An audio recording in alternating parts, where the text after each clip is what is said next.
going to discuss the topic which are very important for the examination purpose, and the topics which have been given to me for discussion are on the screen.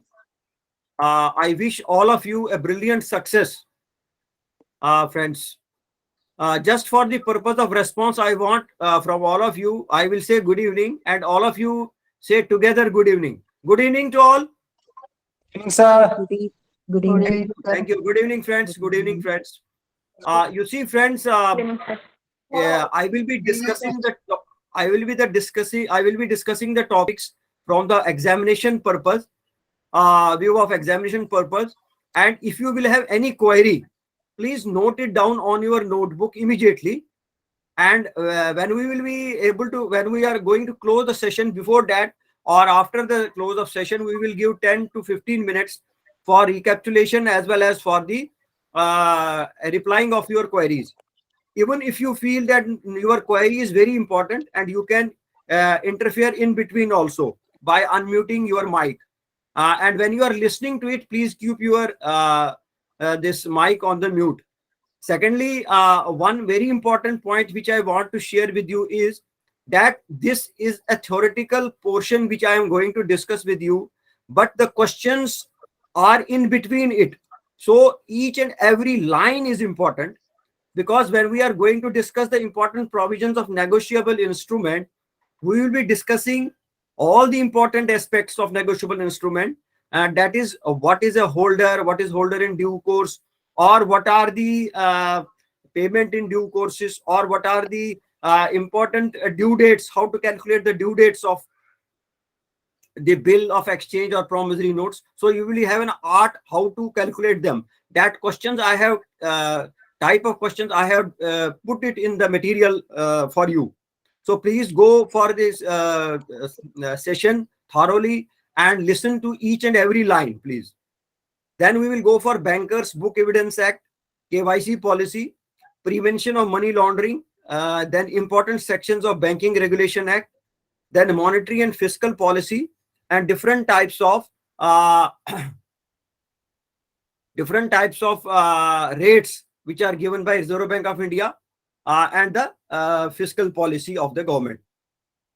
So as per your syllabus shared with the institute, which has been provided to me, okay, we are going to discuss it. Raina ji. Hello, sir. Good evening. Good evening, sir. Raina ji, I am extremely sorry. Okay, because I was വേറെ programme ഉണ്ടായിരുന്നു. I was a program. Doesn't matter. There was a program on project finance, so okay, sir. For a discussion, and I had to do that. Okay, welcome, sir. They are employees of Regional Rural Bank. Okay, sir. KGB, Kerala Gramin Bank. We have sir. taken session last year also for them. Yes, so sir. we have completed 4 sessions so far. Today, yours is 5th session. And you can.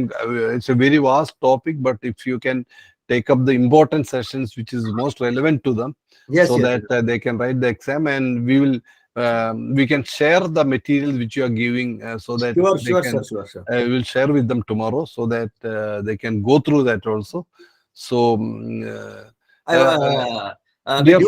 with due respect to your words, sir, I was just sharing with all the colleagues that the material which institute has given to us, it has been prepared just for the Kerala Gramin Bank, so that all the employees are definitely benefited by it, and they are able to qualify their examination, and they are promoted.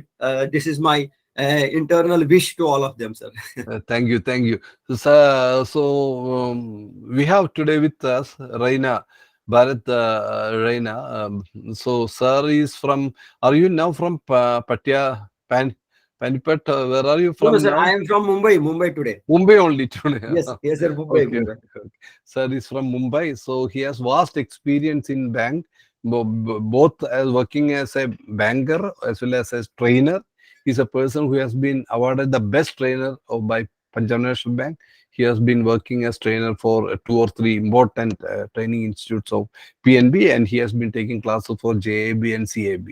So he'll be taking you through some of the important topics that we discussed. We have given the syllabus for today's session, and we'll be sharing ഈ material മുഴുവൻ ഞങ്ങൾ നാളെ നിങ്ങൾക്ക് share ചെയ്ത് തരാം.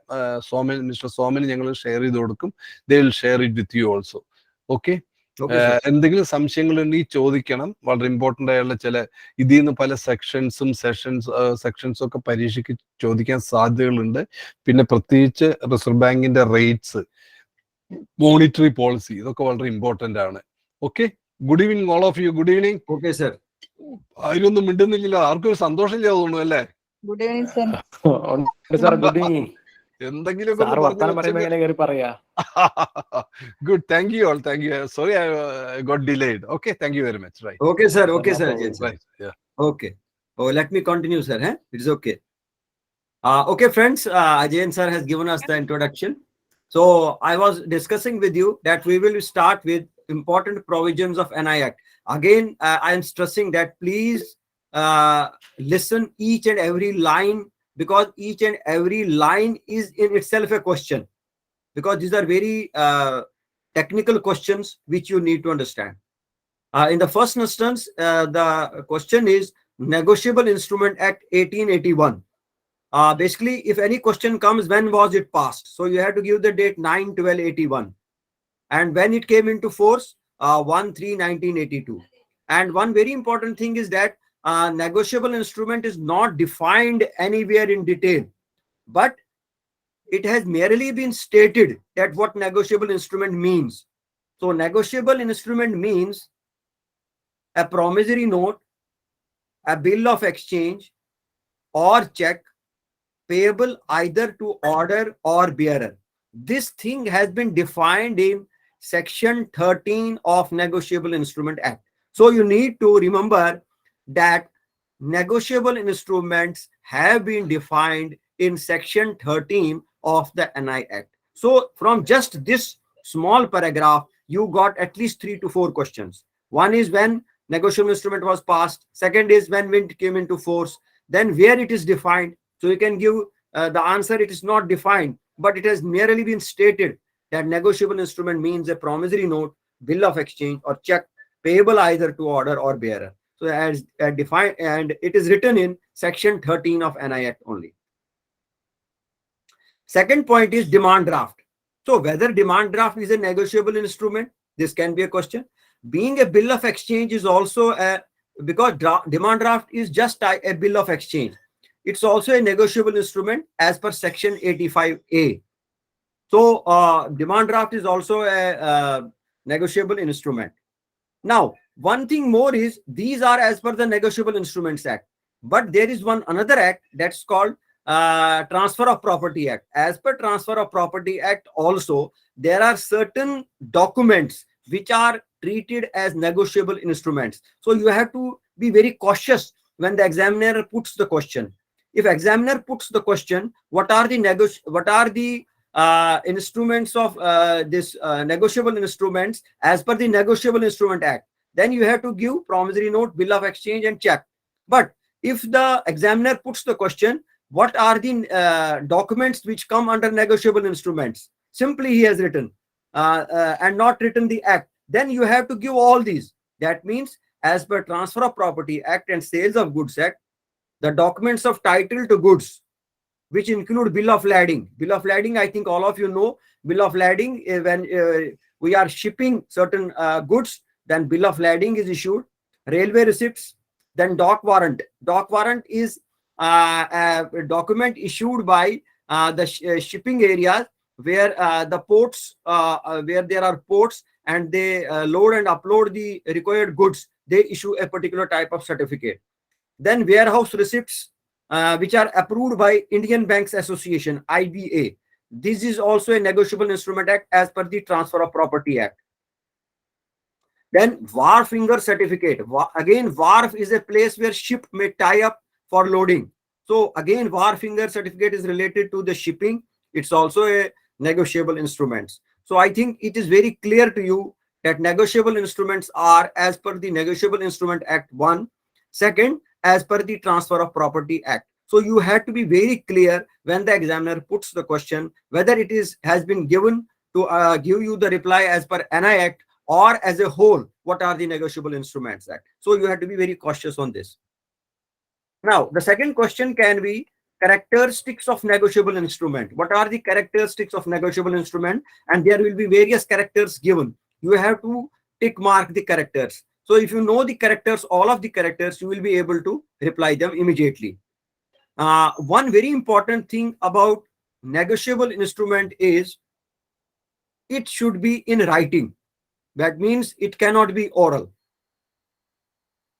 It should be freely transferable before maturity, but before delivery before maturity, by delivery, and or by endorsement. You see, when we will go into details, a negotiable instrument can be transferred just by delivery, but if it is an order instrument, then endorsement is also to be done. What is endorsement? We will come in the next slides.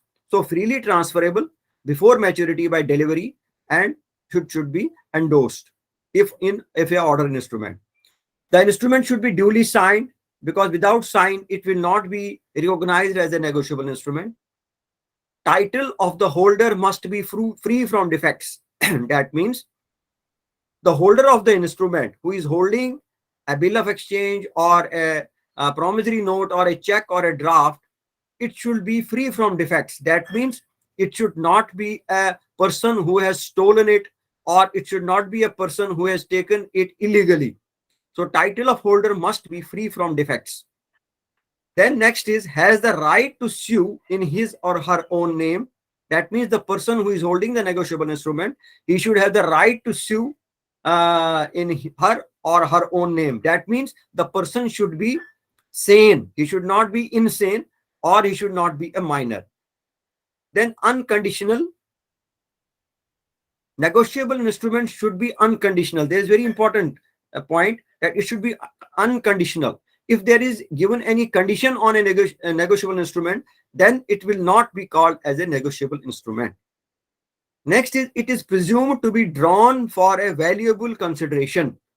It is presumed to be drawn for a valuable consideration. That means any of the negotiable instrument we are going for, that should be drawn. It is presumed that there has been certain exchange of goods, and then they have issued the negotiable instrument. So it is presumed that there is some consideration for that, because if an instrument has been issued without consideration, then that may not be considered as a negotiable instrument, which we will be discussing in the coming slides. Now, important definitions. What is a promissory note? You see, a question may come on promissory note. I have marked it bold. You see, promissory note, one bold letter is unconditional undertaking. So promissory note, one point is very important, that it should be unconditional undertaking.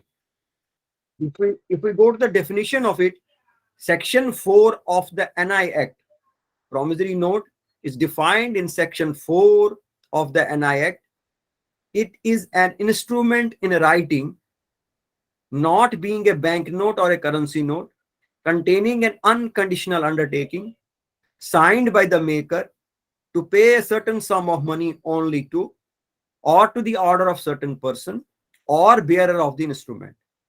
The person who draws the instrument is called maker or promisor or drawer, and the person who is entitled to receive the amount mentioned therein is called the promisee or payee or beneficiary of the promissory note. So there are only two parties involved in the promissory note.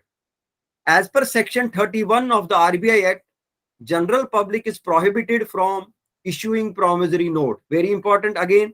You see, question may be why a bearer promissory note is not being issued by the public. So you can reply, as per Section 31 of RBI Act, general public is prohibited from issuing promissory note payable to bearer, as it is tantamounts to currency, and currency can only be issued by the RBI. So two parties involved here are drawer oblique maker, who makes the instrument, and the other is payee. drawer oblique maker and the payee to whom the payment is to be made. And one important thing in the promissory note is that no acceptance is required. In case of promissory note, acceptance is not required by the drawer, because drawer is himself drawing the promissory note. When he is drawing the promissory note, he writes on the body of the promissory note that I am giving an unconditional undertaking, or he says that I promise to pay. That means he is himself promising to pay. So there is no need of acceptance. So please remember, in promissory note, the acceptance is not required and there are only two parties. In case of bill of exchange, which is defined in section 5, there are three parties involved. Here there are three parties involved, but the wording is different from promissory note. Here the wording is different, which says unconditional order. That means there should be an order by the person who is making the bill of exchange. So it is an instrument in writing containing an unconditional order signed by the maker. That means here the maker is making the order that you should pay to Falana person. But in case of bill of exchange, we found that he himself is promising.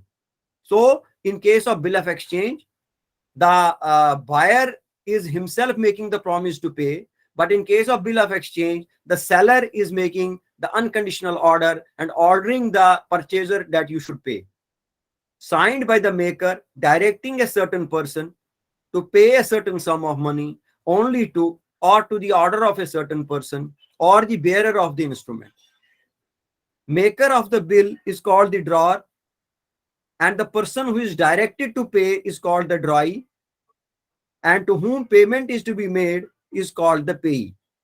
Three parties involved are drawer, drawee, and payee. In case, I will give an example to make you understand. For example, there is a check, and check is also called a bill of exchange. In case of check, the person who is signing the check, if you are signing the check, you are the drawer, and on the bank which it is paid, which bank will it pay, that bank is the drawee, and the person who will receive the payment is the payee. So here there are three parties involved. Here drawee needs to accept the bill. You see, the bill has been made by the drawer, and now here drawee has to accept the bill. Accepting this check, it does not require any acceptance, but if it is a bill of exchange, the drawee has to accept the bill of exchange, and then only drawer can claim the money from the party in case of bill of exchange. So I think both the concepts are clear to you. And next is check. Check is defined in section 6 of the Negotiable Instrument Act. Check is also a bill of exchange drawn on specified banker and not expressed to be payable otherwise than on demand. That means if a person is not demanding from the bank, then it will not be paid. So demand is very important. That means check should be presented to the banker, then and then only it will be paid. The definition of check now includes electronic check, as all of you know now, and this electronic check should be actual check, which government has allowed, and truncated check, that means image of the check. Now, very important point is here, dear colleagues, because I told you that I have given some examples which will clarify you the objective questions which are coming in the examination. So please read these 5 points, listen these 5 points carefully. First one is, I promise to pay rupees 3,000 to A. You see, here is a promise, but says on B's marriage, provided B permits. Since there are conditions in it, so it is not a promissory note. Then second is, I owe rupees 3,000 to A. Person is saying that I owe rupees 3,000 to A. Again, it is not a promissory note, as it is just an acknowledgement and not a promise. I owe rupees 3,000 to A. It is in B's knowledge. Again, it's not a bill of exchange, as there is no order to B to pay, because there is no order in the instrument. I promise to pay rupees 3,000 to A. definitely he is making the promise. Then up to this stage, it is a promissory note. But the other word written is after deducting whatever he owns to me. Again, it becomes conditional because it is not defined how much he has to deduct. So amount promised is not certain. So again, it's not a promissory note. Last example, 2 months after date, I promise to pay rupees 3,000 plus interest at the rate of 10% per annum. Yes, this is a promissory note because the amount is defined and the interest value is also defined, that it will be at the rate of 10% per annum on 3,000. So it is a perfect promissory note as the future interest is certain. So I think the concepts of promissory note and this due dates would have been very much clear to you, that what is a promissory note and what is a bill of exchange. And in the subsequent slides, I will make you understand how the due dates of a particular promissory note and a due date of a bill of exchange are to be calculated, and how, in which case, how it is to be calculated, because there are certain technical issues in that also. Next topic is holder.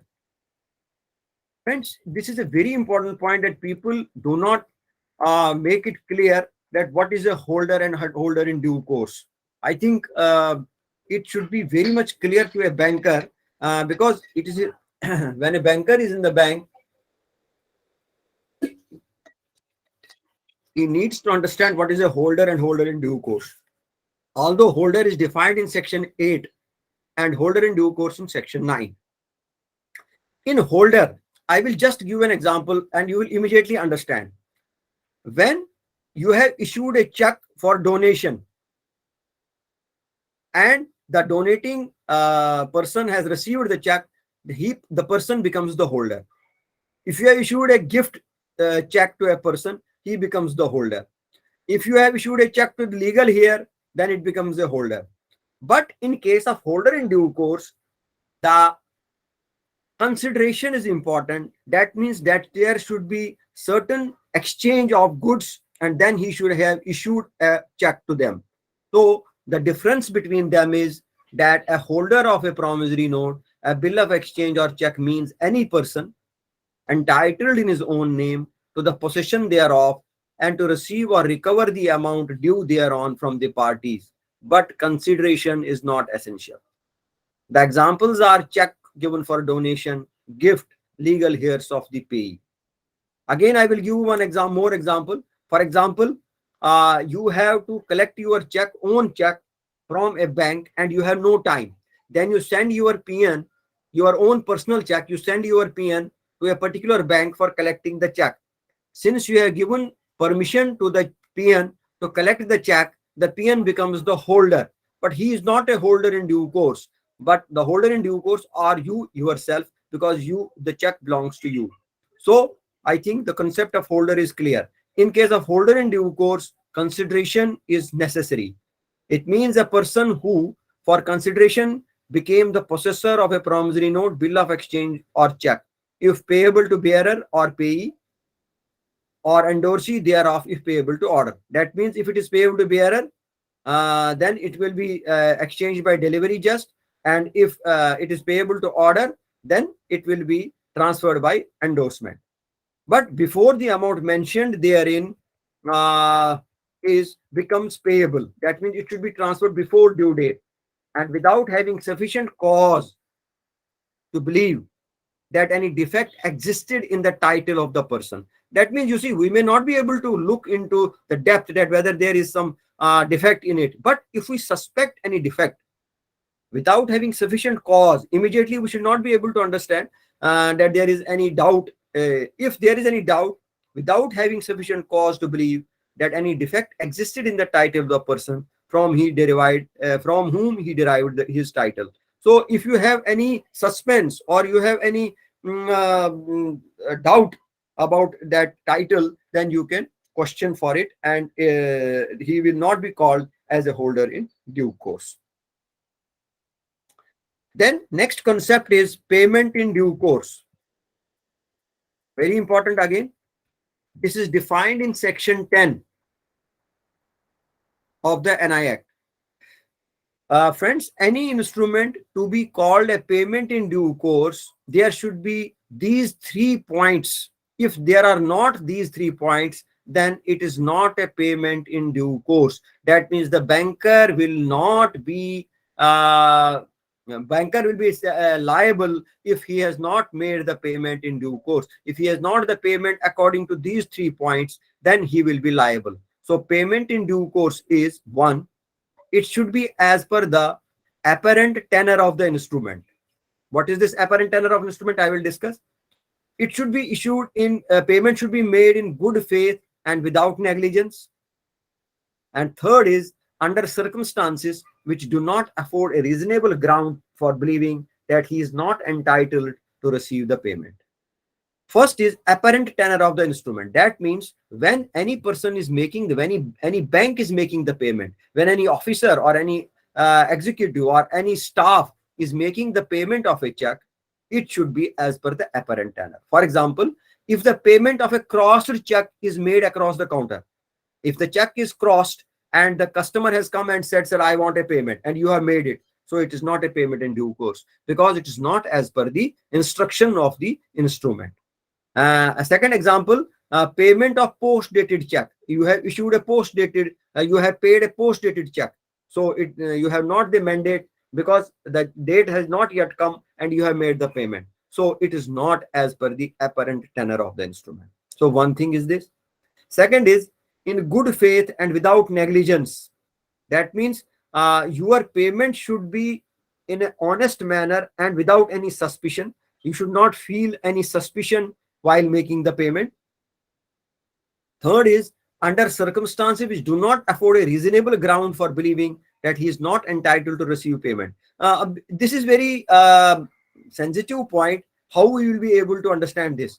So this is just we have to use our own intelligence to understand whether any person is a doubtful one or not. For example, you know that a particular person is a beggar, or he is just a labor working on just 300 or 400 rupees per day, and he has come to your bank for receiving a payment of say 2 lakhs or 5 lakhs, then you should immediately get it clarified from the drawer that how the check has reached to him. So this is very important. Means even if everything is in order, but the appearance and behavior of the person presenting the check arouses the suspicion about the validity of his authority to receive payment, payment of say rupees 2 lakh to a beggar may not be a payment in due course.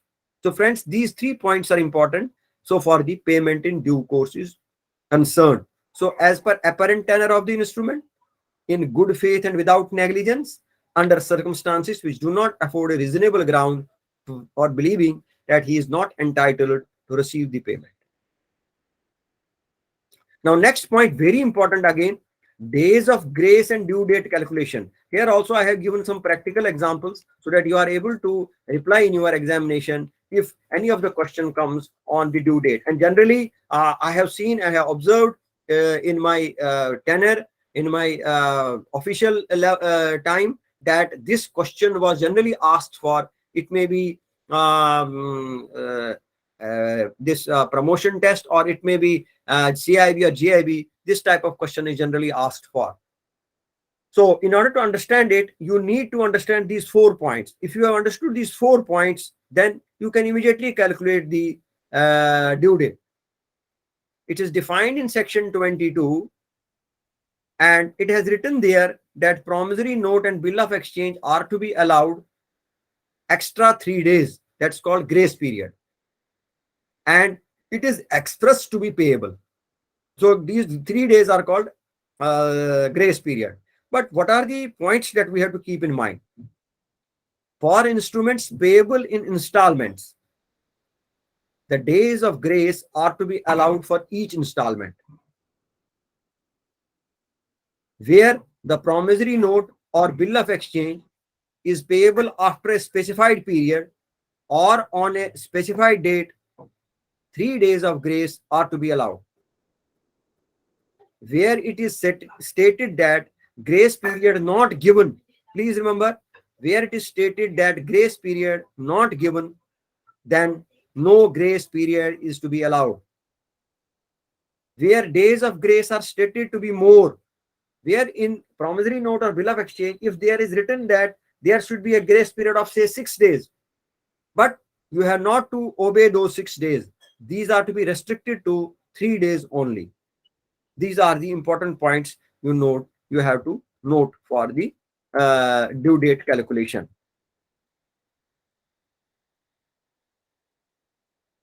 One more or 2-3 points more. Due date is calculated to compute the due date of payment of usance bills and usance promissory note. Due date can be from date of bill. You see, due date of the bill can be from the date of bill or from the date of acceptance. Now, you have to understand how you will be able to reply the question, because the examiner will put the question in a very complex manner, and you have to see whether we have to calculate the due date from the date of bill or from the date of acceptance. I will give you the idea how you can understand that from which date we have to calculate the due date. So due date can be from date of bill or from the date of acceptance, and it depends upon what is stated on the bill. So you have to read the bill carefully. You have to read the question carefully. What is written in the question? Whether in the question it is written due date from the date of bill or from the date of acceptance. So it's very important. The expression after sight, if there is a word written in the promissory note or a bill of exchange or in your exam, the word is written, the due date should be after sight, then you should immediately understand that this means after acceptance. Section 21. When maturity date is public holiday, the instrument shall be payable on immediately preceding business day. That means 1 day before or 2 days before if it is a working day. Section 25. So these 4 points are also very important. Very, very important. It depends upon what is stated on the bill. Sight means acceptance, and if it is a public holiday, then the instrument becomes payable before that on the working day. So I am giving some examples, and you see, can you calculate the due date without looking to the date? The date of bill is 25 March 22. Payment 3 months after acceptance, presented on 24th 22 March 22 and accepted on 26/3/22. Now, how will you calculate the due date? So here the due date will be since I have told you that due date is to be calculated from the date the payment terms are in after acceptance. So he has accepted the bill on 26/3/22. That means you have to calculate 3 days from 26, 3 months from 26. So 26/3, next will be 26/4, then will be 26/5, then will be 26/6, and adding 3 days of grace, it reaches to 29/6/22. So this is the due date of the said bill. Now, if the next example is the date of bill is 26/2/20, 30 days after acceptance. Again, it is after acceptance, so just similar to first one. But you see how clever the examiner may be.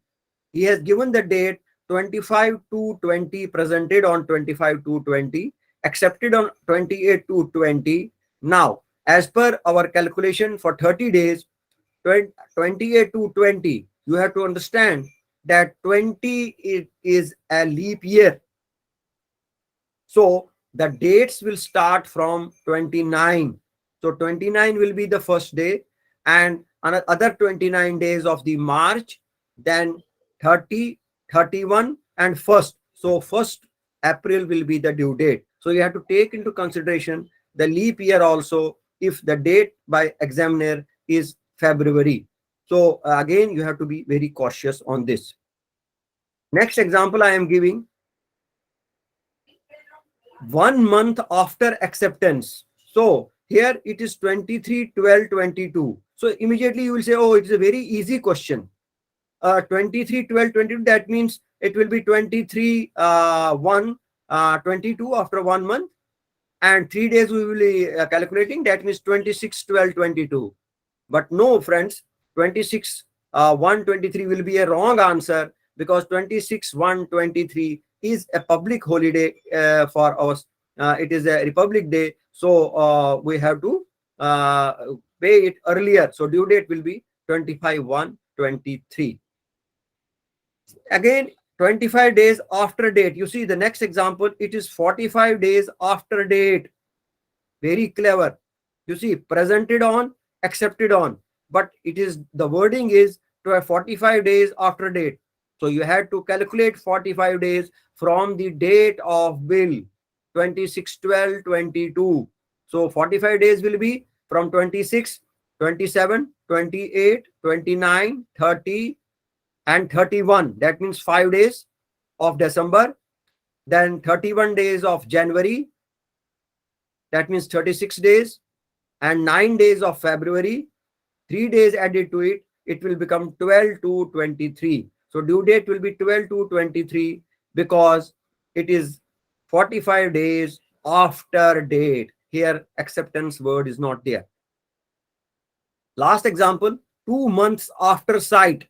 So I had told you that if there is written in the bill of note or promissory note 2 months after sight, it means 2 months after acceptance, because I told you sight means acceptance. So you have to calculate the due date from 28/12/21. So I think 5 questions are there in this example. You should be immediately able to understand how the examiner puts the question. I have given clarification also in the notes. Next is endorsement. Friends, again, endorsement is a very big topic, but we will try to see it from the examination point of view. Negotiation of an instrument can be by 2 ways. That means negotiation basically means, in a simple language, transfer of an instrument. So transfer of an instrument can be by 2 ways. One is by mere delivery. Just we give a check to a person, but if it is a bearer instrument. And second, endorsement and delivery if it is an order instrument. Section 47 and 48. Now, what this endorsement means? Endorsement basically means that a particular person who wants to give the check to a particular person on the order check, he will sign on the back of the instrument, or he will sign on a letter attached to it. That letter which is attached to it is called the allonge. So there can be a question, what is allonge? So allonge means that a letter is attached to the check or an instrument on which it is written, on which the document has been endorsed. So if it is simply signed, then it is a simple endorsement or blank endorsement. And if it is something is written on the sign, and then it will be a then it will not be a blank endorsement. So endorsement means that it is to be signed on the back of the paper, or a particular paper is annexed to it, which is called allonge, and this type of signing is called endorsement. Now, there are 2 types of endorsements.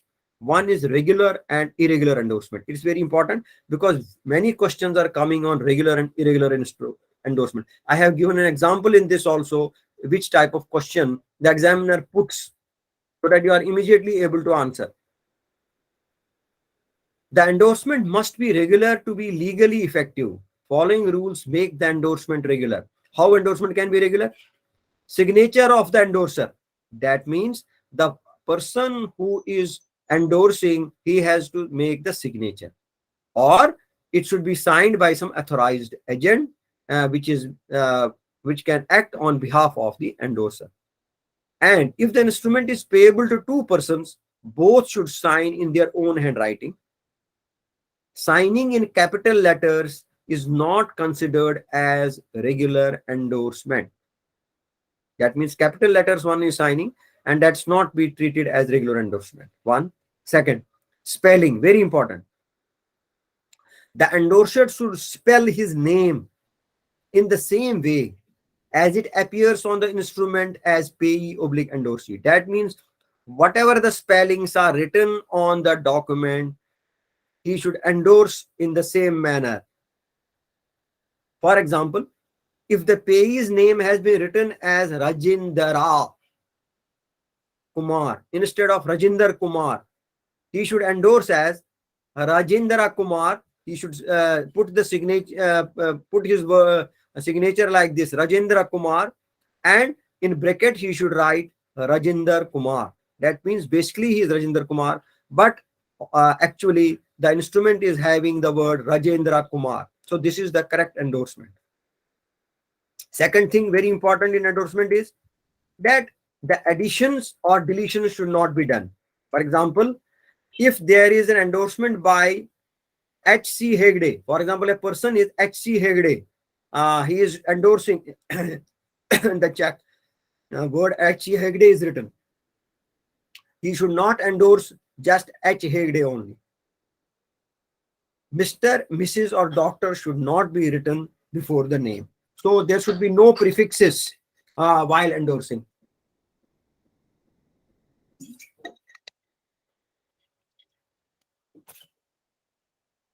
Again, blank and full, I made you understand, blank and full. If nothing is written while signing on the instrument, it is a blank. If something is written on it, then it is a full endorsement. Just signing the instrument is called blank endorsement.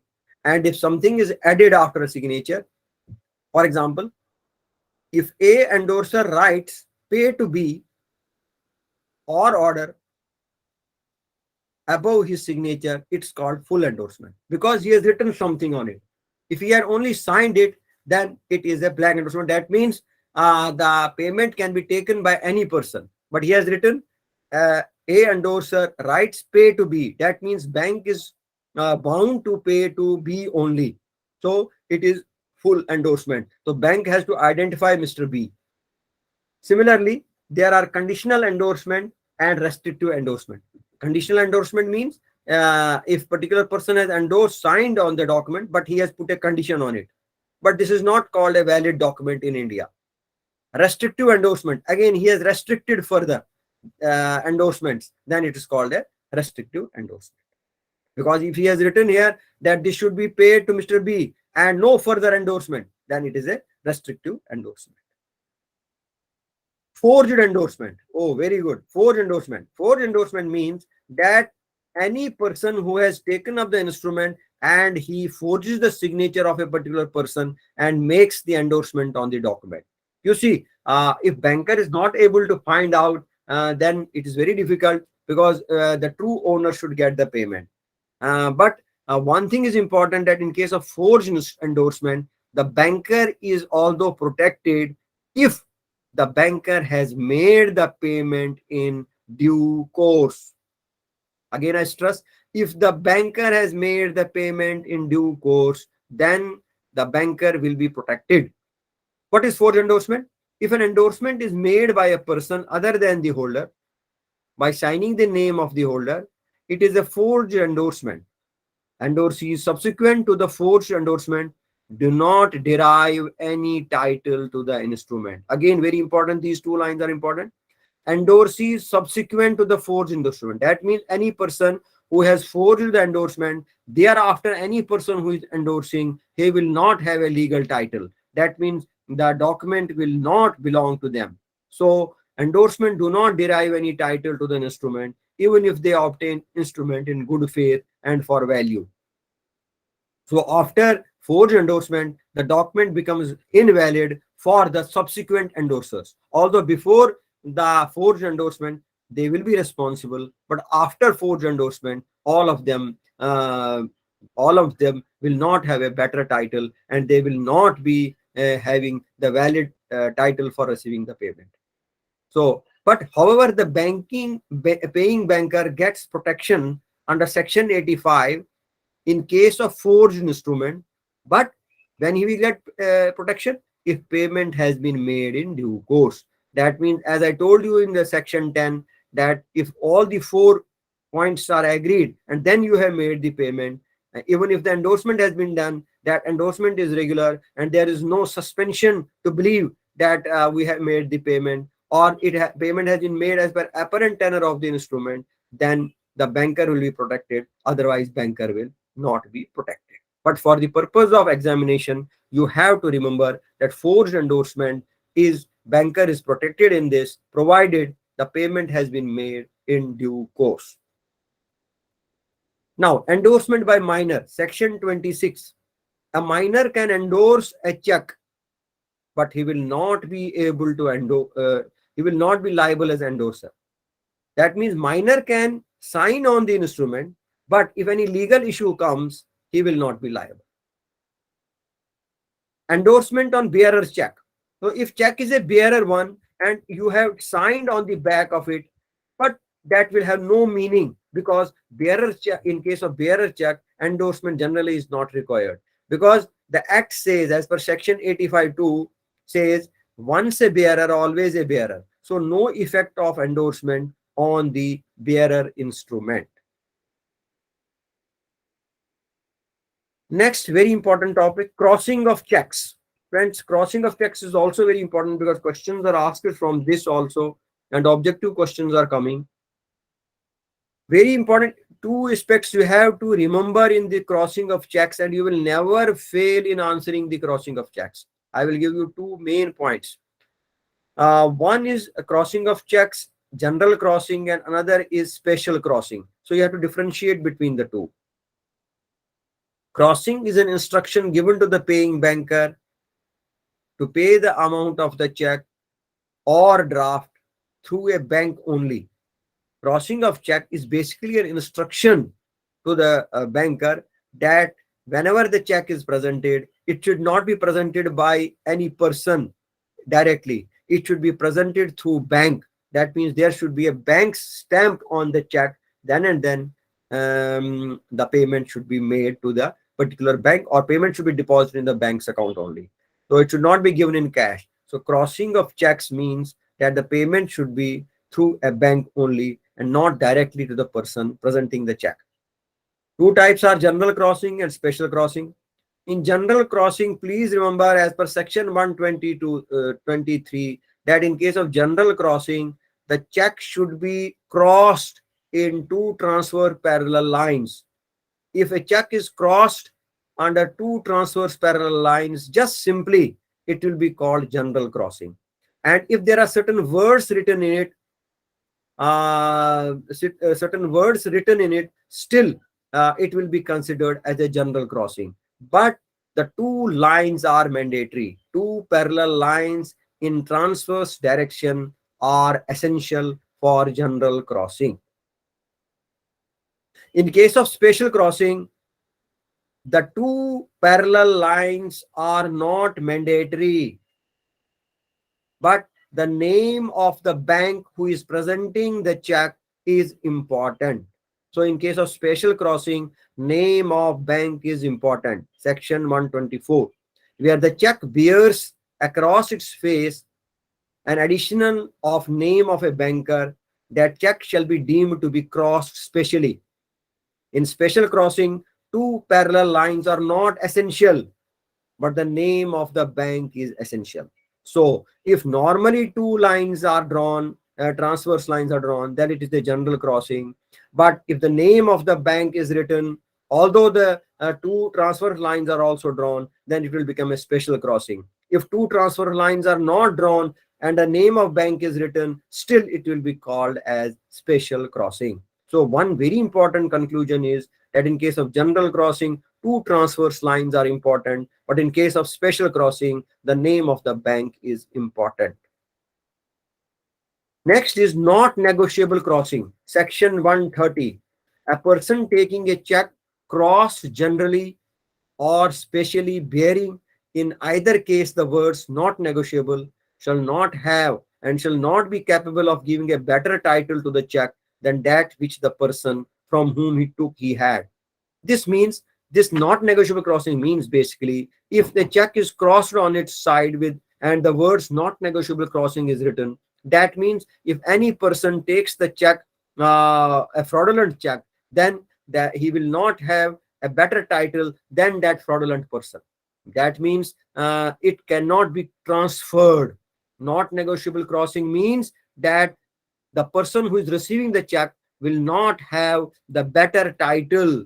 This is very bad, will not have the better title as compared to the person from whom he took the check. That means the person who has done the fraud and has transfer the check to a particular person, that person will not have title on it because the already person is having the bad title. So not negotiable crossing is an instruction to a bank that he should see that the person who is transferring the check is safe, and the person who has received the check is not will not have a better title as the person who has made a fraud or anything. So this is just a protection for the particular banker as well as our particular person, that he will not get better title. For example, if A has stolen the check and transfers it to B, B would not have absolute and undisputed title, but would have same no title. That means A has stolen. That means he is a thief. He has given the check to B. So B will also be known as thief because the instrument transferred is by a thief. So instrument transferred by a thief will not be known as a having a better title. B will not be having better title for the check. So this is the clarification on not negotiable. Account payee check. Very important. Account payee check, friends. Account payee crossing. Again, the question comes where account payee is defined. This is generally a question asked in the examination. So the answer is it is not defined in any section. But these are the definite instructions by practice of banking. This active account payee crossing has come into existence. These are definite instructions to the collecting banker to collect payment of such check for credit to the account of the named payee only. That means the person whose name is written on the check, whose payee name is written on the check, the amount should be credited only in that account. That's why it's called account payee crossing. But here are exceptions, because since you are working in the rural bank and there may be certain small checks coming to you, there is an exception if examiner puts this question for account payee crossing. Banks can collect account payee checks up to rupees 50,000 in accounts of a cooperative societies on behalf of their members if the payee of such account payee check are bona fide members of public constituents. So in case of cooperative societies, the banks have been permitted to collect the check even if it is an account payee crossing for a particular person and the amount is being deposited in the cooperative society account. So this is about the negotiable instrument, friends. Although it is a very vast topic, but I have tried to give you the points as per the examination point of view. The second topic is Bankers Book Evidence Act. But basically, this Banker Book Evidence Act means that whenever any case comes to be in the court, then the banker need not take up the large books to the bank.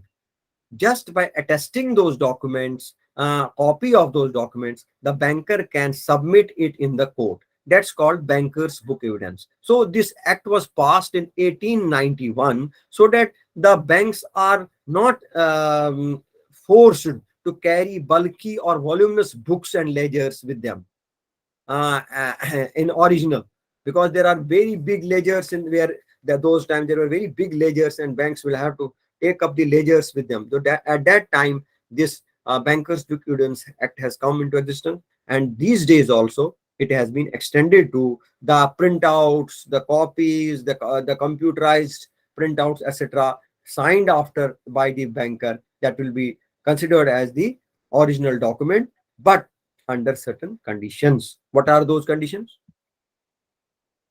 As per the Act, and bankers include any company or corporation carrying on the business of banking, any partnership or individual to whose books the provision of the Act shall have been extended, and any post office, saving bank, or money order office.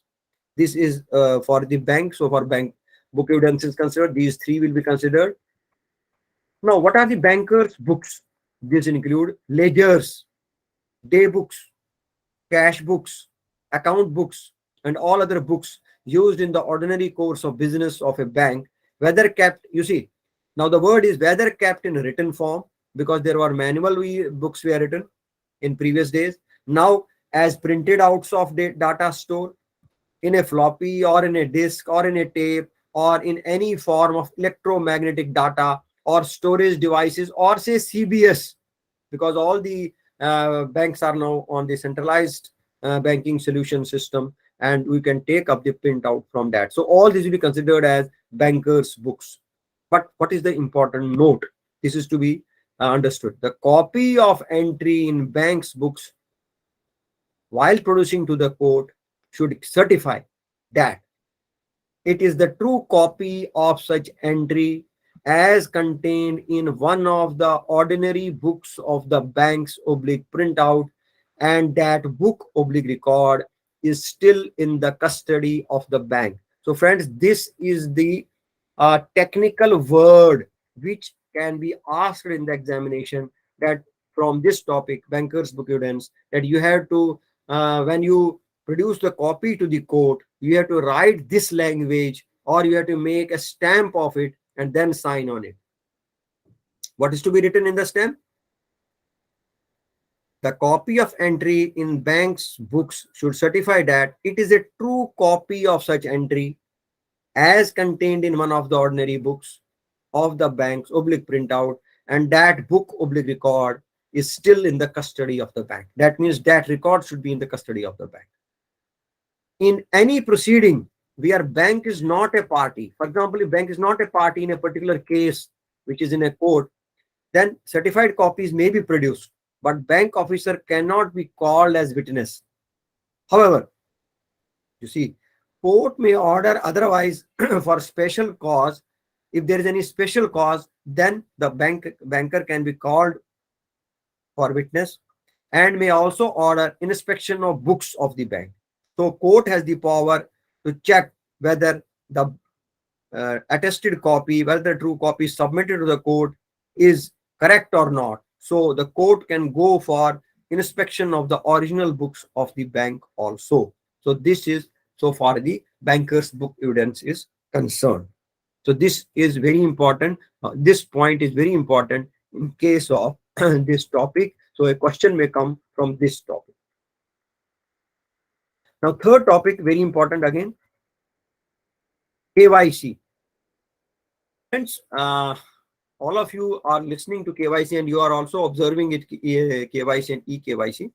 KYC is basically know your customer, and EKYC is the electronic form of keeping the record of the customer. That's all EKYC.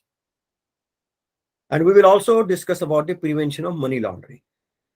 Now, know your customer guidelines were basically issued under the PMLA, Prevention of Money Laundering Act, under Section 35A of Banking Regulation Act 1949 by Reserve Bank of India in August 2002.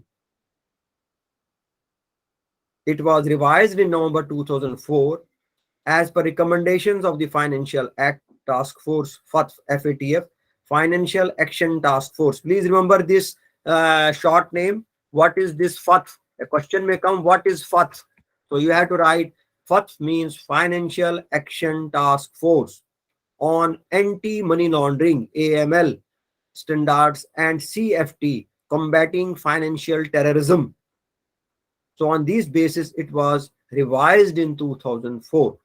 These guidelines are applicable to all accounts, including foreign currency accounts and transactions.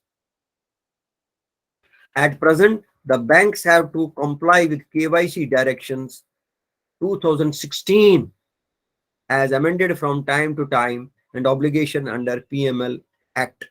So the latest circular of Reserve Bank of India is 2016 and thereafter minor amendments are there.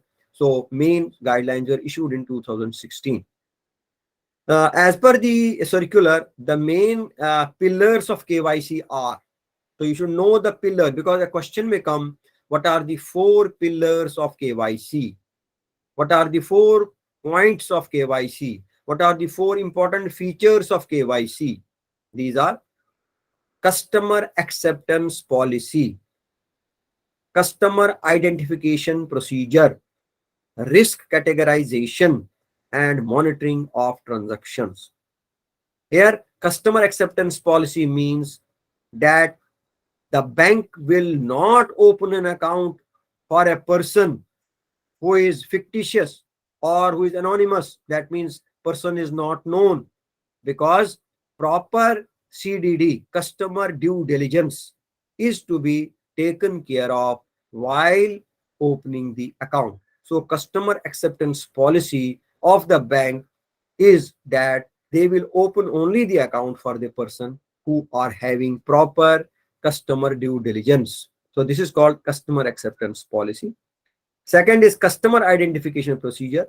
That means the customer should be identified from proper source and data. As you know, there are certain documents which have been given by the government, which we will be discussing in the coming slides. For example, Aadhaar, etc. So customer identification procedure should be from proper source and proper data. Risk categorization.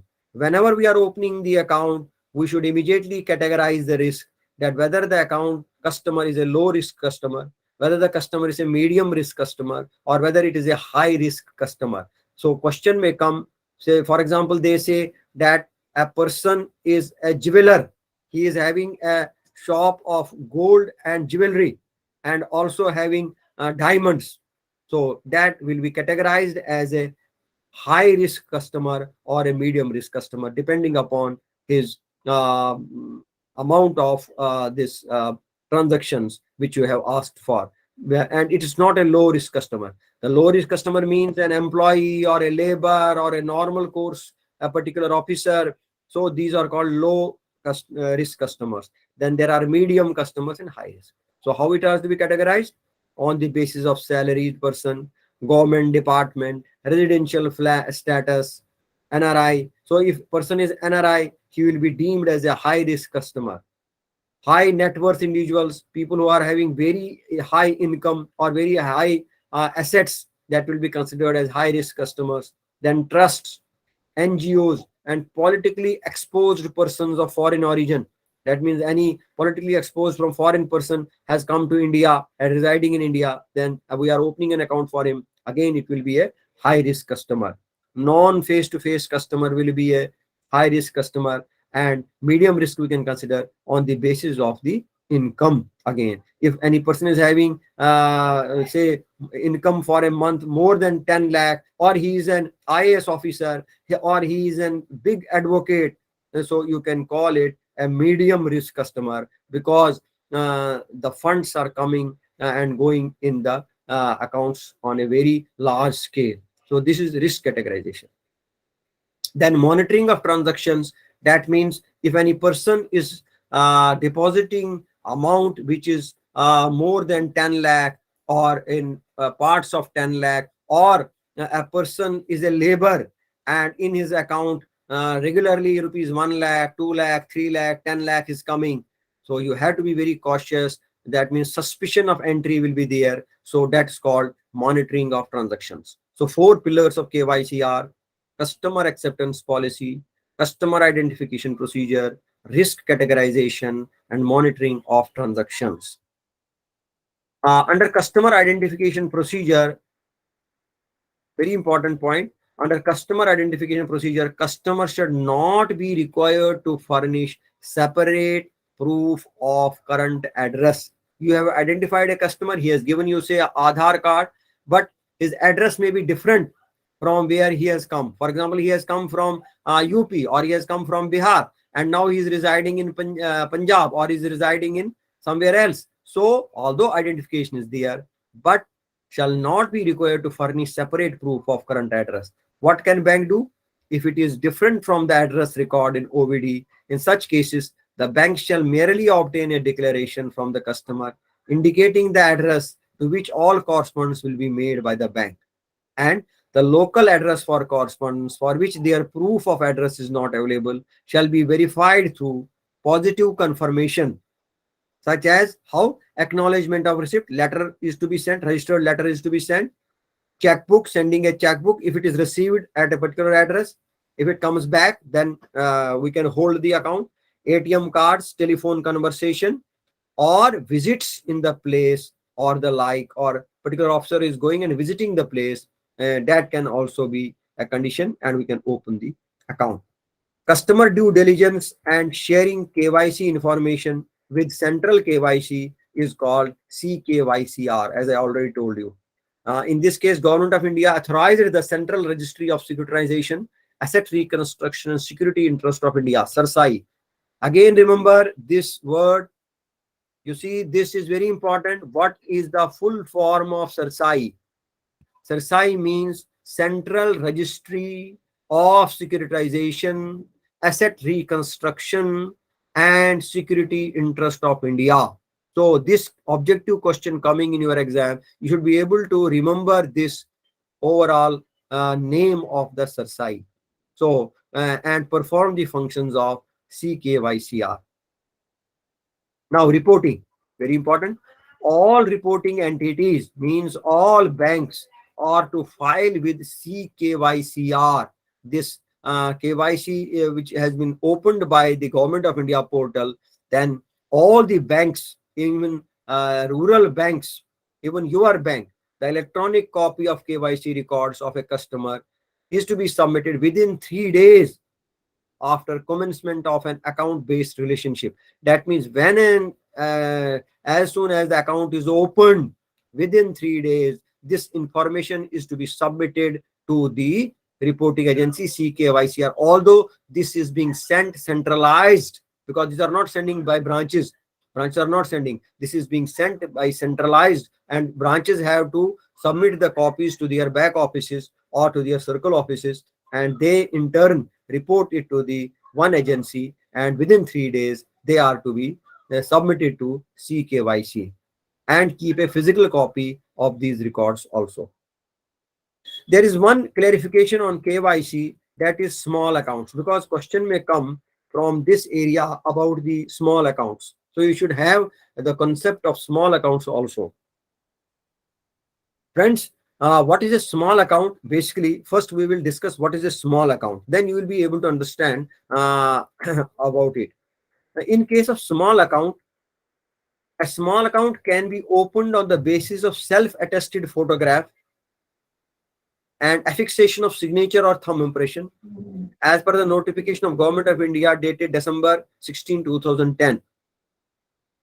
BSBDA small accounts, basic small bank accounts, deposit accounts, would be subject to following conditions. What? The aggregate of credits in the financial year should not exceed 1 lakh. The aggregate of withdrawals and transfers in a month does not exceed 10,000. Very important. You see, question can come from this area. The balance at any point does not exceed rupees 50,000. Foreign remittances cannot be credited.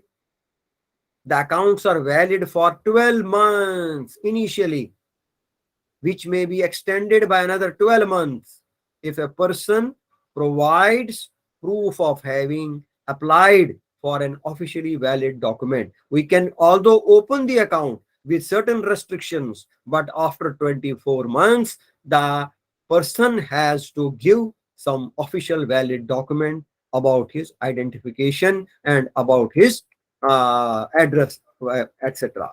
So now, what was the initial? If an individual customer does not possess either any of the official document as notified by the Government of India, then small account can be opened on the basis of documents applicable for simplified procedure like identity card with applicant's photograph issued by government, public sector undertakings, scheduled commercial banks, financial institutions, or a letter issued by gazetted officer with a duly attested photograph of a person. So these are the identification areas. Officially valid document of Government of India. Other than those, these are also the documents on which, on simple basis, the accounts can be opened. Now, what are the official valid document as per the KYC Act? The officially valid document given by PML Act, Prevention of Prevention of this Money Laundering Act, for customer are, for address identification address proof are Aadhaar, passport, voter identity card, driving license, MG Narega job card, Mahatma Gandhi National Rural Employment Guarantee Act card, National Population Registration. These are the 6 items which are officially declared by Government of India as officially valid document. For low risk customers, I have already discussed with you that any identity card issued by bank, PSU, or letter issued by gazetted officer can also be taken into consideration. Simple now address for address proof, simple measures are also there. If any person is not having the OVD, then simple procedure is utility bill maximum 2 months old of any service provided, electricity, postpaid, telephone bill, piped gas, water bill. So you should remember this. Maybe question comes, utility bill maximum for 2 months or 3 months or 4 months. So the minimum allowed by 2015 RBI notification is 2 months. Property or municipality tax in which address is written. Bank or post office saving bank account statement, address is written. Pension or family PPO issued by government department if they contain the address. Letter of allotment of house issued from employer of government or PSU. For example, any person is having a letter from the bank that he has been allotted the bank's quarter, then it can be used as an address proof accepted by particular bank. Documents issued by government department of foreign jurisdiction or embassy. So all these are there. One more thing is there, OTP based EKYC process. The government has allowed also in December 2016 that account can be opened on the basis of OTP also.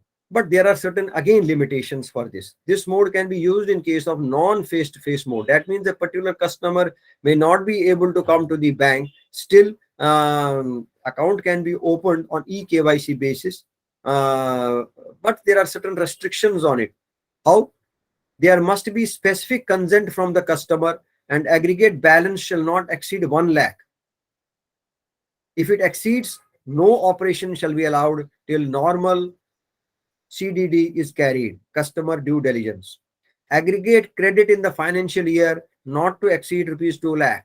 You see, in small accounts, it was aggregate credit not to exceed 1 lakh. And here it was balance should not have 50 lakh. Here it is 1 lakh and 2 lakh. So you should note the difference.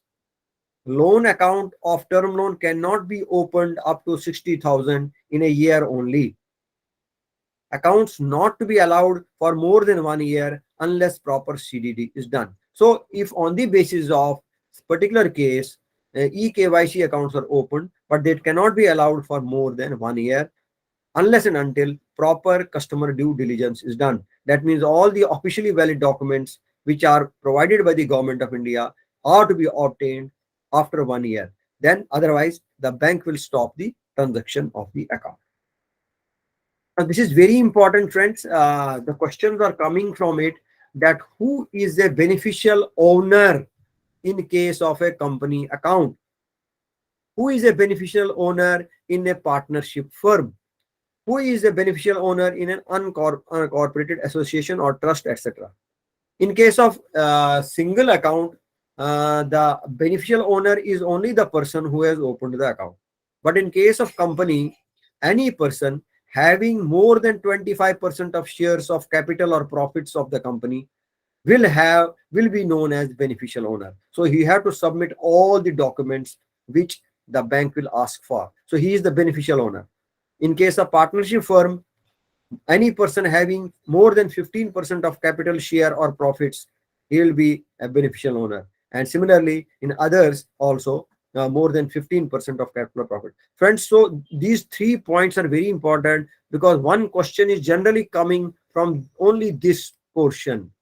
And they will give you question, who is the beneficial owner in case of a company? Who is the beneficial owner in a partnership firm or otherwise? Next is periodic updation of customer ID. Periodic updation of customer ID is very important.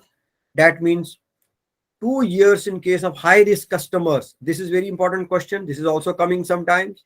In high risk customers, they have to take the documents from the customer again.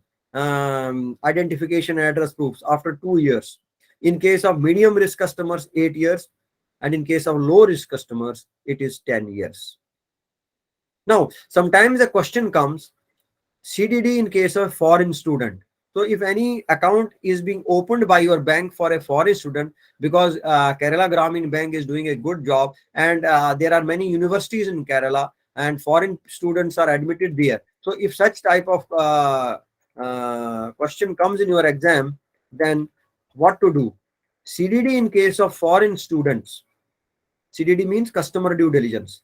Banks may open non-resident ordinary accounts on the basis of passport with visa and immigration endorsements together with a photograph and a letter providing admission. Provided a declaration about local address is obtained within period of 30 days. Please remember, the period is 30 days because the question can come, what is the period? A pending verification of address, foreign remittances not to be exceed $1,000 or equivalent, and also a cap of 50,000 has been provided during the 30-day period. Otherwise, if even after 30 days the local address is not verified, then the transaction in the account will be stopped. So this is customer due diligence in case of foreign students, on which basis of passport, visa and immigration endorsements. Now, a portion of Money Laundering Act.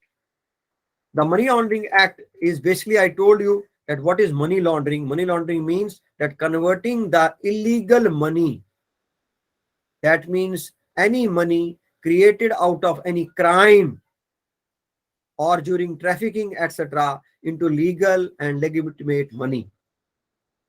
Very important point. What are the 3 stages of money laundering? So question is coming, friends, from this also. What are the 3 stages of money laundering and what do they mean? The 3 stages are placements of funds, layering and integration.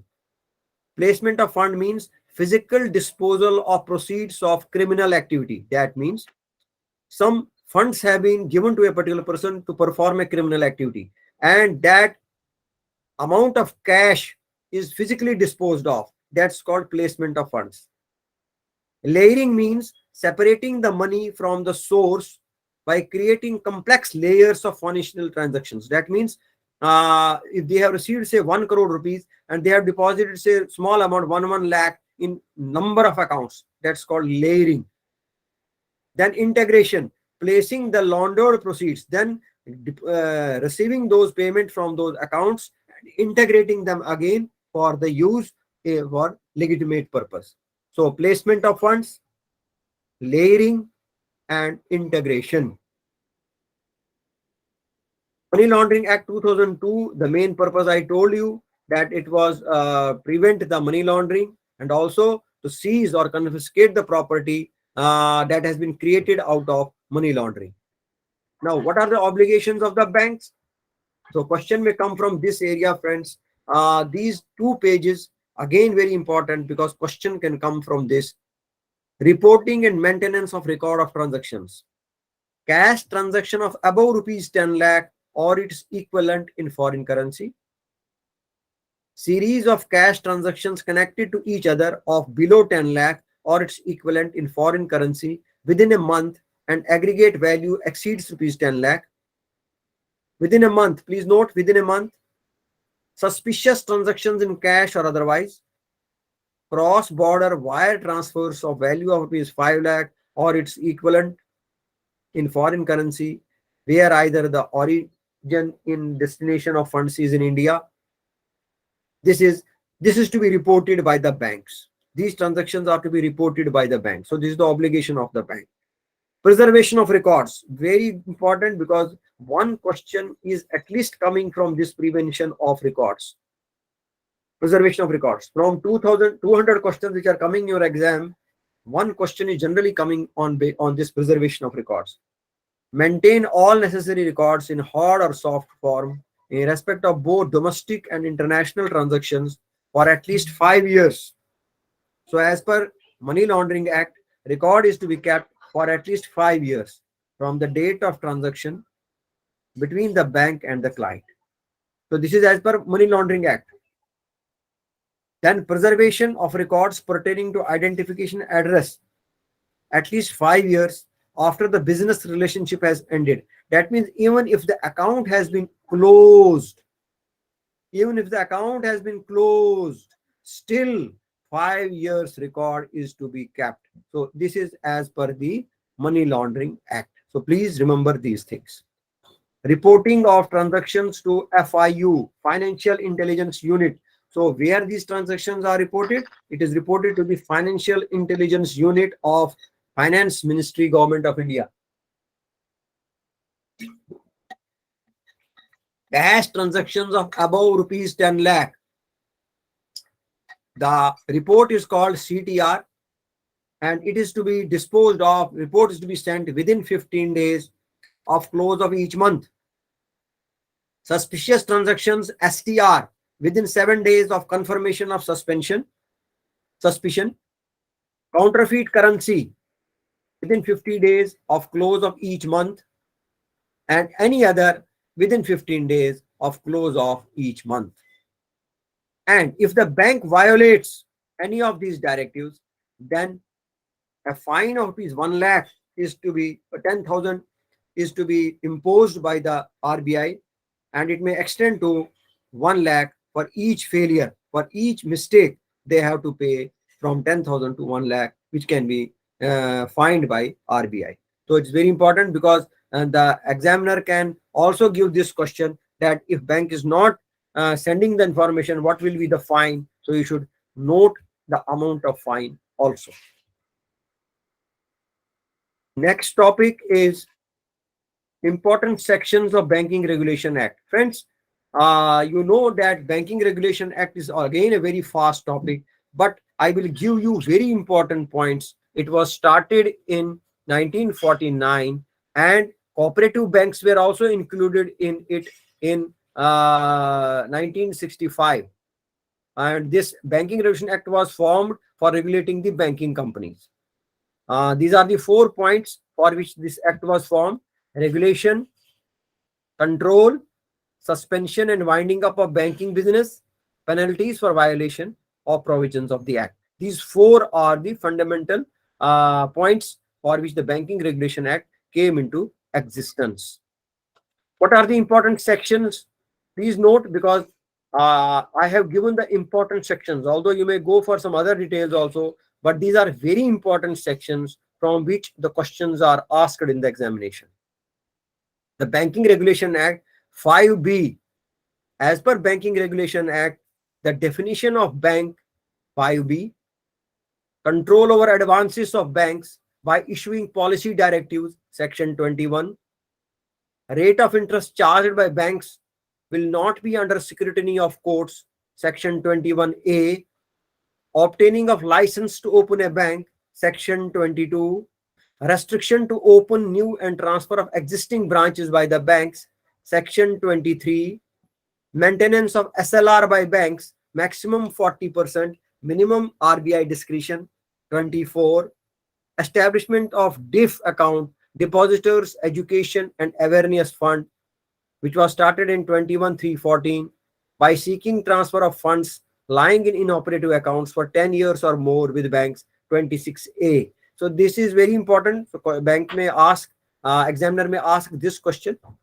Nomination of bank deposits, safe deposit articles and lockers, section 45 ZA to ZF. So ZA and B are related to the deposits. That means A is for new nomination and B is for change of nomination. Similarly, C and D is for safe deposit of articles, new and change. Then ZF,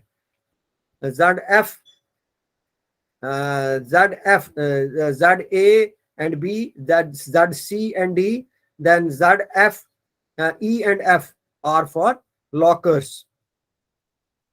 Then section 35AA and 35AB, this is also the latest, so you should also have this idea. This is 2 new sections inserted, authorizing RBI to issue directions to any banking company or banking companies to initiate insolvency resolution. So Insolvency Act has come into existence. So insolvency resolution for that 35AA and 35AB. So please remember section 5B, 21, 21A, 22, 23, 24, 26A, 45ZA to ZF, 35AA, 35AB. Now last topic is our monetary and fiscal policies. Very important. Again, it's vast one, but for examination purpose view, we will be discussing these. In this, we will discuss the monetary policy of the Reserve Bank of India and some idea about the fiscal policy, because the fiscal policy is a very vast topic in which all the receipts and payments of the government are discussed. So you should have an idea of taxation rules and taxation percentages deducted by the particular year given in the financial budget. So you should go for that also. So monetary and fiscal policies. Here, CRR, SLR, what are these concepts? I will try to clarify them. Hence, monetary policies, what are the main objective of monetary policy? The main objectives are maintaining price stability and financial stability, which includes controlling inflation and ensuring adequate flow of credit to productive sectors of the economy. That means monetary policy is made for controlling the inflation, and also that credit should go to the productive sectors of the economy to support the economic growth. This is the purpose of monetary policy. So if any question comes, purpose of monetary policy, you should give these two answers. In 2016, a monetary policy committee was set up, and from that day, all the decisions are taken by the monetary policy committee. The monetary policy committee consists of, so question may come, how the monetary policy committee consists. So you have to remember governor, deputy governor in charge, monetary policy committee, one officer of RBI to be nominated by central board of RBI, and 3 members by central government. So 6 members are in the monetary policy committee. Monetary policy committee meets at least 6 times in a year. That means after every 2 years. You may be noting that for the last 4 or 5 months, the rates of interest in banks are increasing very sharply. So that decision is taken in the MPC meetings. There are 2 methods to achieve the above objective. How this is controlled, how inflation is controlled, and how credit is given to the sectors. There are 2 methods. One method is direct instrument method, and other is indirect method. In direct method, we have CRR and SLR. CRR means cash reserve ratio, and SLR means statutory liquidity ratio. Friends, CRR is basically an amount, a percentage of amount, and is defined by in section 42(1) of RBI. Very important, because sometimes this question is asked for where the under what act CRR comes. So CRR comes under section 42(1) of Reserve Bank of India Act, and CRR is basically the percentage of net demand and time liabilities. It means percentage of their net saving deposits, current deposits, and fixed deposits. That's called demand and time liabilities. CRR enables central bank to control liquidity in the system and thereby controlling inflation and bank lending. How this is said? Because in case of CRR, for example, at present, the government of RBI has guided the banks to keep 4% of CRR. That means the cash of the banks up to 4% of their net demand and time liabilities is to be kept with the Reserve Bank of India. So if this CRR is increased, so all the banks will have to deposit the money with Reserve Bank of India. So there will be less liquidity in the market, less liquidity amount available with the banks, and therefore the inflation can be decreased.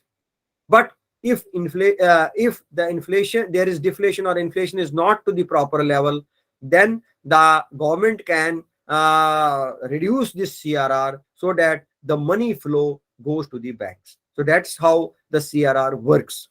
Similarly, SLR also works, the same function of SLR, but the SLR is defined in Section 24 of the Banking Regulation Act. A CRR is maintained in the form of cash, but SLR is maintained in the form of government securities, gold, and cash. Maximum SLR should be 40% of net demand and time liabilities. But at present, it is only 18% at present. You see, I have given the rates also. I will discuss with rates also with you. So maximum it should not should be 40%, and below that can be decided by RBI. Penalties for non-maintenance of CRR. Now, if a particular bank is not maintaining proper CRR or SLR, then RBI can fine them. What is the rate of fine? Rate of fine is for 1 day 3% above bank rate. What is bank rate at present? We will see. Although it is 6.5% at present, so 6.5 plus 3 is 9.5% will be charged for this penalty. So if this question comes, what is the penalty for CRR? You have to reply 3% above bank rate. And if it is more than 1 day, then it will be 5% plus bank rate. So 5% above bank rate. So for 1 day, 3%. For more than 1 day, 5%. Similarly, indirect instruments. Now, it was direct instruments I discussed. Now, indirect instruments. Indirect instruments are repo rates and reverse repo rates. Now, basically, what is this repo rate and reverse repo rate? It is very simple concept. By name, you should not get confused. A repo rate is basically when the Reserve Bank of India makes any advance to the bank. When Reserve Bank of India makes any advance to the bank, that is charged at a particular rate, which is called repo rate. And if the banks have excess money and they deposit it with the Reserve Bank of India in return, then that is called reverse repo rate. Always repo rate is higher and it is called the policy rate. Repo rate is always higher than the reverse repo rate. So this is the basic concept of repo rate and reverse repo rate. Then you have liquidity adjustment fund. This liquidity adjustment fund is basically the repo and reverse repo rate, because the liquidity with the government is adjusted. If they want that liquidity should go to the banks, then they will immediately take the action of increasing or decreasing the repo rate. If they increase the repo rate, then what will happen? The people will immediately start depositing money with the banks, and this repo rate they are increasing, then that means that RBI is charging more if they are giving amount to the banks. So the banks will restrain from taking money from the RBI. So that way liquidity can be reduced. So repo and reverse repo are the two types of rates on which liquidity is adjusted. One concept is marginal standing facility. Marginal standing facility is similar to repo rate and reverse repo rate, but the difference is only that if the particular bank is not having the funds to borrow from by repo or reverse repo, then there will be a discretion of 1% in addition of the NDTL, net demand and time liabilities of the bank. Up to 1%, a particular bank can ask for a loan from the Reserve Bank of India. So this is a marginal standing. That means if the particular bank is having built some liquidity crunch, then they can go for more percentage, asking the Reserve Bank of India, requesting the Reserve Bank of India that please give us more funds up to 1% of NDTL. But the rate of interest will be somewhat more than the repo rate. That's called marginal standing facility. A bit of rate of interest is more charged on the marginal standing facility. So this is called marginal standing facility. This facility can be availed even by encroaching SLR. That means if the SLR defined by the government is, say, at present the SLR rate is 18%, still they can go up to 1% from this SLR also can be given to given by the RBI to the banks for making the liquidity adjustments. Request will be received for minimum size of rupees 1 crore and multiples of 1 crore. This is also important, that marginal standing fund facility request should be minimum size 1 crore and in multiples of 1 crore. So this is about the policy, and the policy rate at present, which has been given in the latest monetary policy on 17/12/22. That means latest in this month, there was the monetary policy. The policy repo rate is 6.25%. Fixed reverse repo rate is 3.35%. And normal reverse repo, you see, that's now called standing deposit facility also, that is 6%. Repo rate is 6.25. That means if banks are depositing with the Reserve Bank of India, then the Reserve Bank will pay only 6%. But if Reserve Bank of India is giving to the banks the loan, the Reserve Bank will charge 6.25%. Marginal standing facility at 6.50%, small margin. Bank rate again 6.5%. The change, if any, in the policy repo rate affects the other rate automatically.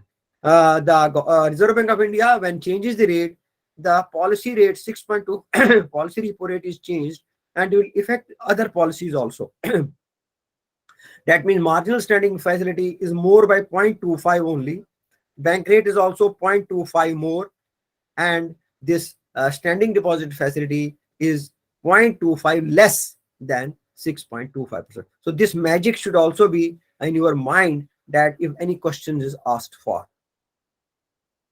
Open market operations is simple. That means it is the securities are sold in the open market. That is called by Reserve Bank of India. Government securities are sold, and that's called open market operations. If the government wants that security, liquidity should be there more, then it will purchase the government securities and give money to the banks, thereby increasing the flow of money with the banks. So by that way, the liquidity is increased. So open market operations. Now, definition of bank rate. Bank rate means a rate at which Reserve Bank of India is ready to buy or rediscount bill of exchange. So please note, bank rate doesn't mean the rate which your bank is charging. Bank rate is the rate which the Reserve Bank of India is ready to buy or rediscount bill of exchange or other commercial papers. It is also referred to while charging the penal interest. If any type of penal interest is to be charged, then that is to be referred with reference to the bank rate. So if RBI is charging any penal interest, we have to refer to the bank rate. As I discussed with you, that if CRR or SLR is not maintained, then for 1 day it is 3% plus bank rate. For more than one day it is 5% plus penal interest. So penal interest rate at present is 6.50%. Sorry, bank rate is at present 6.50%. Now, one more term was introduced, that is long-term repo operation and targeted long-term repo options. You can remember the names if the question comes. Although long-term repo means more than 1 year. Only difference between repo rate and long-term repo rate is only this, that it is for a long term, that is for more than 1 year. And targeted long-term repo rate is that it was a loan bank, Reserve Bank of India gave the liquidity facility to the banks for targeted units only, targeted industries only, which we are having stress during the COVID period. Please remember, this came into existence in 19 only, when there was stress in the economy and COVID was there. So this type of facility was started. So long-term repo from 1 year, more than 1 year to 3 years, and TLTRO for specified industries which we are having very much stress. So 31 specific industries were having stress. That was, so TLTRO was introduced. Targeted long-term repo options. So this is about the rates. അതെ അവരോട് പറഞ്ഞായിരുന്നു കമലാന്റിയുടെ സ്കൂളില്ലാന്ന് പറഞ്ഞായിരുന്നു. Please friends, mute your mic. Other people may be disturbed. Now fiscal policy last. Fiscal policy is that fiscal policy deals with the revenue and expenditure policy of the government. Revenue and expenditure policy of the government. The word fiscal has been derived from the word fisc, which means public treasury or government funds. Important highlights of the budget were PM Gati Shakti, inclusive development, productivity enhancement and investment, sunrise opportunities, energy transition and climate action, financing of investments. So in PM Gati Shakti, the 7 engines were roads, railways, airports, ports, mass transport, waterways, and logistics infrastructure. Inclusive development, it was in agriculture, MSME, skill development, education, health, Saksham Anganwadi, Har Ghar Nal Se Jal, housing for all, Prime Minister Development INE, that means Development of Northeast Vibrant Villages Program. For banking, 100% of 1.5 lakh post offices to come on the core banking system. This was the target during this year. And scheduled commercial banks to set up 75 digital banking units in 75 districts. So this was about the financials, and so far the other things about this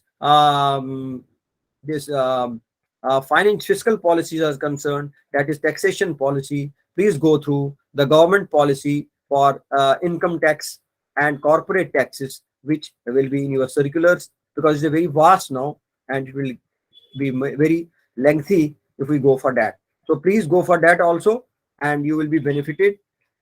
Friends, I hope I have tried to cover whatever it comes in your examination very tactfully, so that you are not handicapped to answer any question. Hope you have enjoyed my session, and now I will give you 10 minutes if any question with any person. Mic to all of you. So any person who wants to question, he should unmute and make the question. Yes, hello friends. Hello, are you there, friends? Yes, sir, we are here. Yes, any question coming to any mind? No, sir.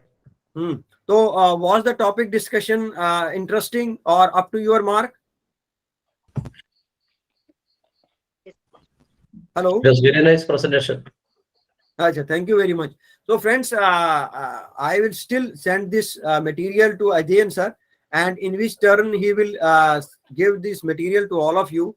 But please go through this material twice or thrice only, and you will be able to answer all the questions tactfully in your examination. So Okay. if any person is not having any question, so I can take leave then. Still, I am giving 1 or 2 minutes again if anybody is having any question in his mind. Okay, Madam Rama, let us stop. Hello. Yes, sir. Yes, sir. So I am sending this mail to you and also to Ajay sir, and please take up with the participants. So friends,